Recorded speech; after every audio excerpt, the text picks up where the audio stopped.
guys, follow me on Instagram to never ever miss any of my crazy updates. Hi guys and welcome to another vlog. I'm driving this. This is the Hyundai Creta facelift, and yes, it has this button to turn on the vehicle. Now before we get into the details of the design, let me straight away open the engine bay, and that is the 1.5 litre petrol engine. Naturally aspirated. There is no insulation here, but engine bay seems quite empty, huh? Anyways, let's just shut this, and you can see it actually looks like a Tucson now because of the parametric grille, which looks quite nice. This is the DRL of the vehicle. Yeah, a lot of DRLs. These are the main lights: low beam, high beam, indicator placed way low down. Okay, you don't see any parking sensors or front camera here, but for the Indian model, definitely Hyundai is going to offer the same. So the design looks really Tucsonish. What am I saying? Tucson, Faisal, that's so wrong. Anyways, this is the towing hook of the vehicle. It looks gorgeous from the front. It looks really very nice. But you know, changes have happened because you get a lot of, you know, ADAS tech on this car. From the side, it looks more or less the same as before. So not much has changed. In fact, the alloy wheel design also looks similar. The tire size is also the same. I think 215/60/17s. Okay, and you get this body cladding, Hyundai Drive Experience, and chrome door handles, request sensor here. You get rear discs, of course, and at the rear, you know what has changed? Well, they had a light connecting both the lights. That seems to have gone. And you know what? A lot of people were actually using that light to make dynamic swipe indicators and different kind of things. So yeah, that's a bit of a disappointment that that light has gone. Okay, minor revisions here. Rear wiper, you have a camera which is actually the dash cam of the dealership. The actual camera happens to be right there. You get rear parking sensors, Faisal Khan's fingers of truth, hunting for the exhaust. There is the exhaust of the vehicle. Let's open the boot. Yeah, okay, it's decent size. Everything is the same, yaar. This is a facelift. Spare wheel is not an alloy. It's not a full-sized one either. And then, you know, in order to recline the seat, you can just push it like that. 60-40 recline angle for the seat as well. And then let's get to the rear. Okay, I was expecting, you know, to have recline angles for the seat, but that's not there. But considering the Venue has it now, maybe Hyundai India would offer the same. Isofix child seat mounts. There's a center armrest with twin cup holders, and legroom and kneeroom is actually quite good. Look at that. Okay, yeah, under thigh support is also fine. Magazine holder here, magazine holder there, USB charging socket, and you get rear AC vents. Indian model will obviously get a lot more features. You can see the dashboard again looks very much the same as before. Headroom is adequate actually. Height adjustable seat belts. Okay, we should get sun blinds here. So a lot of things which are there on the Alcazar should make it to this model as well. Request sensor on this side, which Hyundai does not offer in India. You can see the new vans, they look beautiful as well. Let's get inside. Okay, electric adjust should be there on the Indian model. Seats are comfortable enough, and yeah, lot of hard plastics. You see door pockets are big enough. Traction control button is a bit big compared to what is there in India, because I think they have more buttons. Anyways, first and foremost, this car, even though the spec is different, actually gets electric parking brake, auto hold function, and drive and traction modes. Sort of light placement there. This obviously gets ambient lighting. Let's shut the door. Okay, one touch is only on the driver's side. This has been updated. That's right.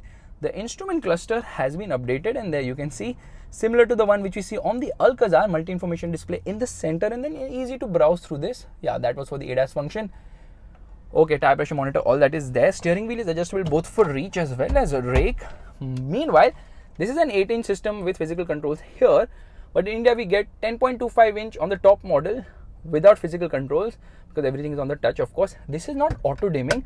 You get a massive panoramic roof. Here I'm opening it. There are only two variants on offer here. Low variant does not get the sunroof, of course, and the higher variant gets the sunroof along with ambient lighting. But the controls for this is a bit awkward because, you know, only one switch for operating everything. Then you get a mirror. Here also you get a mirror. Yeah, no light though. This is easy to operate. This is the reverse parking camera which gets guidelines. The guidelines are of course adaptive. There's the dash cam so they can monitor what I'm up to right now. And soft material here, hard material below. Glove box is decent size. This one does not get the cooling function. There's a wireless charging pad, two USBs, 112-volt charging socket, climate control, air conditioning, steering wheel mounted buttons, of course. Wipers work decently well. So not much has changed on the inside, but for the India model, obviously this is going to be really nice. In fact, when I give indicator, you know, it does not change anything there, which it will. Anyways, let's start driving right away. Alright, we're all set to go, which means turning on the car, and there it turns on, does a full swipe up as well. What you're going to do is we're going to change the drive mode. Now this one has actually 4 drive modes. So there's a sport, there's a smart as well, there's eco, and there's normal. So what you're going to do, we're going to get out in normal first, into drive, and as soon as I leave the brake, obviously it's very comfortable. Air conditioning, we'll reduce it a bit and we'll turn off when you're going to launch it further ahead. As always, the car is super duper smooth and refined. Brakes feel a bit grabby, I don't know why. And unlike the car available in India, there are certain changes here. Like the whole spec is only completely different, and off we go. And onto the throttle straight away. That rubber band effect is in plenty, which you would expect. Now, the biggest change in the Creta happens to be the fact that now it gets, yes, ADAS functions. So lane keep assist, lane departure warning, forward collision warning, automatic emergency braking, blind spot monitor, everything has been added in this car, and that's the real USP now. With all these changes, obviously safety has been at the forefront for Hyundai with the facelifted model. Now the thing is, I'm going to get into sport gearbox, and immediately it changes the cluster mode as well. So the cluster from the Alcazar is here right now. Just okay, there you saw. It immediately told me that no, I should not take that turn because someone was coming from behind. Yeah, engine redline at 6,500 RPM. So they have only one powertrain option here, which is a 1.5 liter petrol engine, which is the same one we get there as well, which happens to produce 115 PS of power and 144 Newton meters of torque. This engine is okay, fine, it gets the job done. It doesn't have that enthusiasm of the turbo petrol engine, of course, and it's only made it to a CVT gearbox. Yeah, there is no option of a manual here, unfortunately.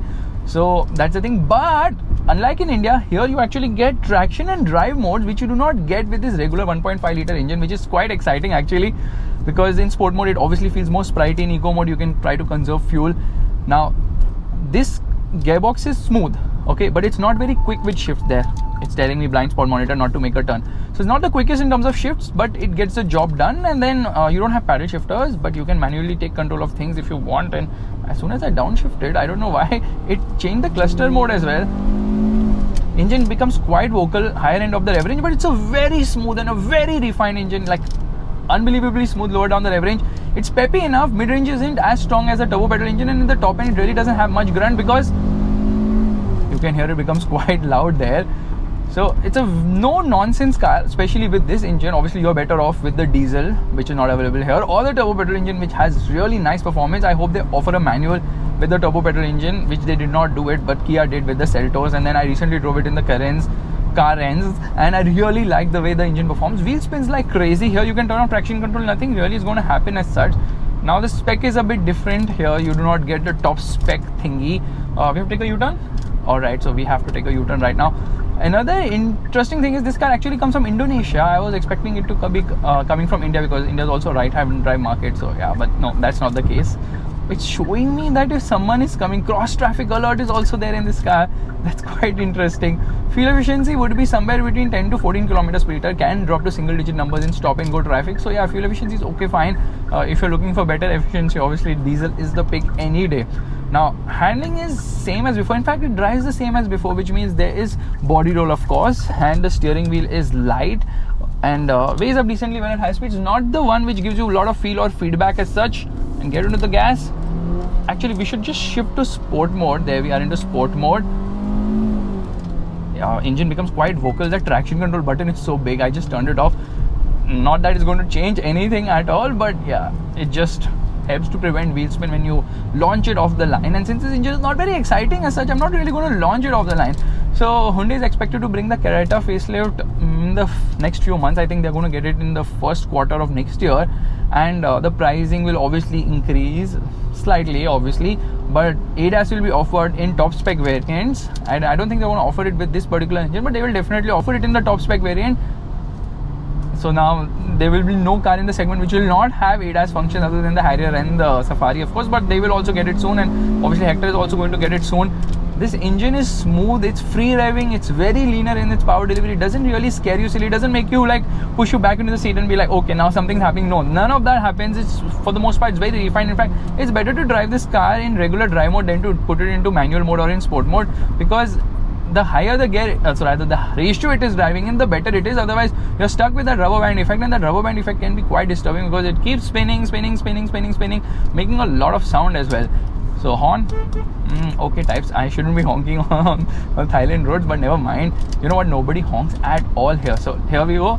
There, yeah, the blind spot monitor did not activate because the car knew I'm not going to turn there. I don't know how it works, but it does work, the ADAS function, because at the end of the day, ADAS is actually made by an external supplier, say Bosch or someone of that sort.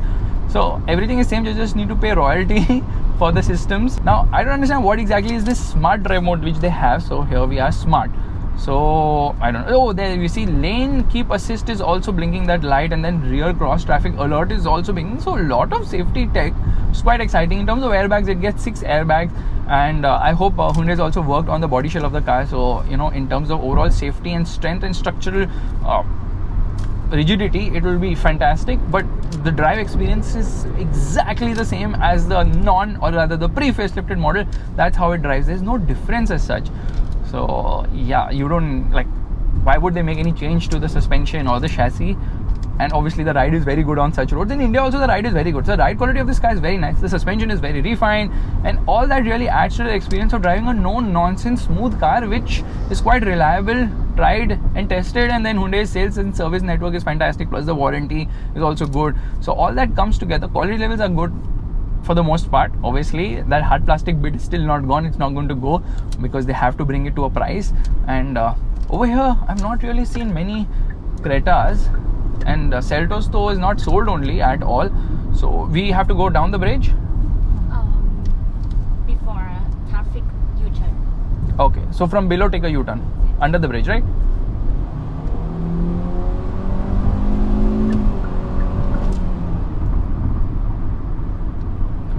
You've got cruise control, you've got all that. Obviously it has the button for lane keep assist. Everything is in easy control, and you get a good view of what's around. The only thing is that this is not auto dimming, which catches my attention all the time. So we're going to make a quick U-turn. Just notice how smooth this steering is. So we're just going to change this mode right now to eco, and there you can twirl it with one hand. That's the level of effortlessness. And then here onto the throttle, 6,500 RPM is the red line of this car. Anyways, so this test drive is over, and I'll tell you something, I've done at least attempted to do a lot of test drives here. Hyundai is the only car company which is like, take my car, do whatever you want. That is a level of confidence they have in their vehicle, and that's something which is definitely worth appreciating. So guys, this is a quick vlog of the Hyundai Creta facelift. The things to watch out for are the updated front end, ADAS functions, and some updates to Bluelink as well. If you like this vlog, make sure to give it a thumbs up, that's a like button, and also subscribe to the channel. I will see you guys in the next video real soon. Bye bye.